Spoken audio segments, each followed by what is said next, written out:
living outside of America most of my life. But I've somehow considered San Francisco home. Still, he's taken to Vietnamese cuisine like a native and combines it with dishes from his own background and those he's tasted in his travels. I got friends in Vietnam! Friends in Vietnam! Okay, oi. I'm going to fire a barramundi, a crab cake, a seared scallop. Pay me more. I need a crab salad now. Order. Order, die. Why do you call her pay me more? That's all she ever says to me. So everybody's got the boss, isn't it? No, everyone's got a nickname. As a chef, it's fun for me to see Bobby whirling through the kitchen, putting together some of his signature dishes. All right. We've got a barramundi working on. Line. Make it pretty. We like it pretty. How do you describe the food here? It's very kind of like French technique, Californian sensibility, Asian ingredients, and then we also, we import stuff as well. Most restaurants, if they got a review, they'd sit there and say, his menu doesn't make sense. But here it makes sense. It makes sense. Because that's who you are. That's right. And then traveling throughout Asia, it's all an hour and a half or 3 hours away. Because of that, you become inspired by the techniques or the ingredients of the dishes from people from all over the world. The sea scallops, barramundi, and crab salad are all spectacular. Each has some little something decidedly Vietnamese in them, be it an herb or a spice. Bobby says he's constantly discovering new things. Okay, well, you know what? I gotta love you and leave you. I got diners. You go eat, have a good time. Thanks for everything. I appreciate it. Yeah, be well. Thanks.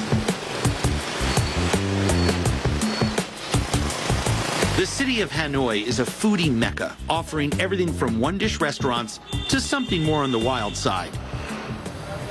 Every city has that one iconic restaurant that all the newcomers just have to come visit. In Hanoi, that restaurant is Highway 4, named for the road that runs along the Chinese and Vietnamese border. At Highway 4, 3 expats put their own spin on some of the more exotic Vietnamese fare, making it popular with the locals and tourists alike. You've got to be Dan. Andrew. Nice to meet you. Nice to meet you too. How are you? Since it opened in 2000, Highway 4 has become known for 3 things: rare liquors infused with all sorts of flavorful creatures, unusual Vietnamese foods, and a very social atmosphere. Hi, I'm Andrew. I'm Abs. Nice to meet you. Abs? Tuan, nice to meet you. Tuan is one of Highway 4's managers, and Abs is a regular here. Eating Vietnamese style in this restaurant means chowing on whatever is local and fresh, be it critters or crawlers. Little birds, always good. Small birds are common dining fare in this country, and tonight's offering is roasted sparrows. Andrew, would you like a sparrow? I would love one, Abs. Thank you. Tuan, would you like a sparrow? Head first? Head first. Cheers. Cheers. Cheers. Oh. It's good.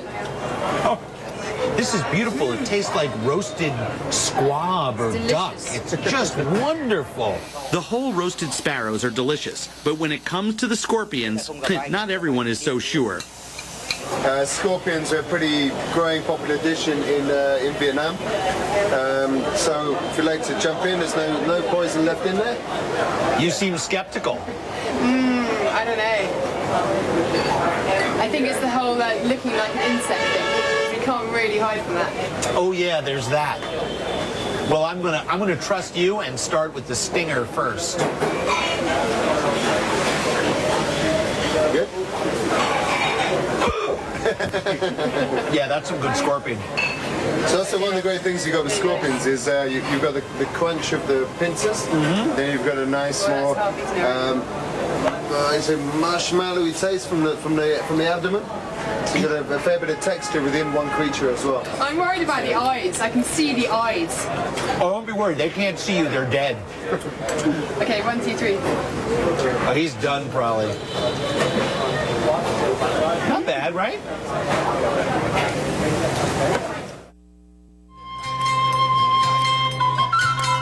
The city of Hanoi is divided into 9 inner districts, and one of the most well-known is the Old Quarter. In existence for nearly 2,000 years, the narrow streets and classic Asian architecture set this area apart from the rest of the city. Today, it's a popular place to shop and, of course, eat. Markets are everywhere here in Hanoi, and that's because the Vietnamese are obsessed with fresh food. They'll shop for it once, twice, sometimes 3 times a day because it's the foundation of their cuisine. Today, I'm here in this neighborhood market to meet my friend To, who's invited me to have lunch with a local family, and that's an opportunity I'll never pass up. Hey, To. Hey, how you doing? I'm good. I'm Andrew. Andrew. It's Miss Nice Nguyen. to meet you. Mrs. Nguyen is buying the last few items for the traditional Vietnamese dishes she'll be preparing for us. She's anxious to get first choice from her favorite vendors. What is she looking for when she's buying them? She was picking out certain ones? It's a baked snail and it's fat snail, so it's good. Oh, yeah. The vendor clips the snail shells and cleans them with amazing precision. From here, we grab some fresh herbs and check out this unusual vegetable. What's that? And there's a banana flour. Yeah? It's tasty. We just slide them down. Oh, yeah. And I didn't recognize it without the tip. It is raw, yeah. Rice is a Vietnamese diet staple and is grown in local rice paddies. I notice in Vietnam that all the rice I'm served is long grain, not short grain. Is there a reason for that? The fragrant rice is longer than ordinary rice. And Vietnamese like fragrant rice. Right. It tastes better.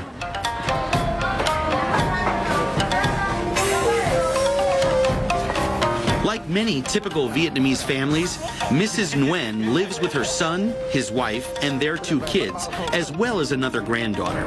And because the parents work outside the home, she prepares most of the meals. That's the way I like it. Now you're seeing how I roll. Lots of food. Lots of food. Mrs. Nguyen has been cooking off and on all day long, so the least I can do is try to help. Oh, I'd love to. Clearly, I'm going to have to establish some trust issues here in the kitchen because I'm relegated to herb washing duty. On the menu today are some dishes Mrs. Nguyen has been making for decades. Eels, fried silkworms, and the snails that we got at the market. Oh, wow. She seasons the snails with turmeric and a variety of different salts. The salts help to draw out moisture and kill off any bacteria. You have to remember the other reason to be cutting it is to disperse the protein, even if it's snails, amongst all the family members. Keep the pieces small enough to eat on chopsticks. Only in America does 16 ounces of animal protein provide the centerpiece for each person's plate. Here in Vietnam, as in most other countries, protein is eaten in smaller amounts and lots of fruits and grains and vegetables make up the bulk of the diet. And over here in the crock pot, roasted pork with eggs and coconut milk. Slowly cooked pork with sweet spices is Chinese influence. The smell is amazing. These are the chicken eggs.